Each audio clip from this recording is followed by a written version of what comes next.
waxaa muuqata oo marna waytana soo gaartay in wasiirka arrimaha guduhu uu ka hadlay arrintan waan jeclahay inaan u toosiyo hadalka ah ahlu sunno iyo waxaanu wada aragnay galmudug ahlu sunno iyo galmudug manihin annaga hadda galmudug baa nahay waa run waanu wada aragnay wasiirka arrimaha gudaha waa ballanay 2 bari wuu noo qabtay oo yiri war baan idinku keenay 2 bari waa maaragtay wuxuu uga soo celin annaguna waa iska soo dhaafnay arrinta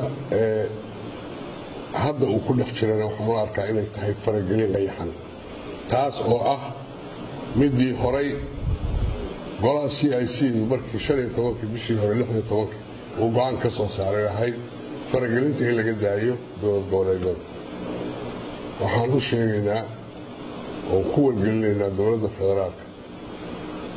in aysan faragelin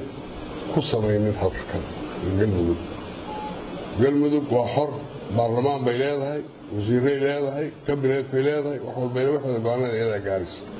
ciddii ayadu shakhsiyaad ah oo bannaanka istaagaysan ayada u tahay anagu cidda fogeyn mayno waa soo dhaweynaynaa kuwa hadda naga tagay hadlahayo waa soo dhaweynaynaa kuwa kaloo imaanayna waa soo dhaweynaynaa laakiin waxaan codsanaynaa dowladda federaalka sidii 8 bilood ka hor ay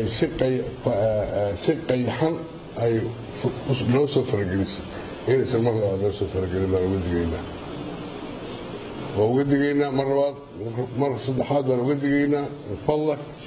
waxaan idinka rajaynaynaa oo aan maaragtay madaxweynaha iyo ra-iisul wasaaraha iyo wasiirka arrimaha gudaha gaar ahaan in faragelinta haddii ay agtiina hadda ka jirtaan aad naga daysaan haddii kalena aad ka digtoonaataan mar labaad inaan faragelinta waa lagu samaysaan sidii 8 bilood ka hor dhacday oo kale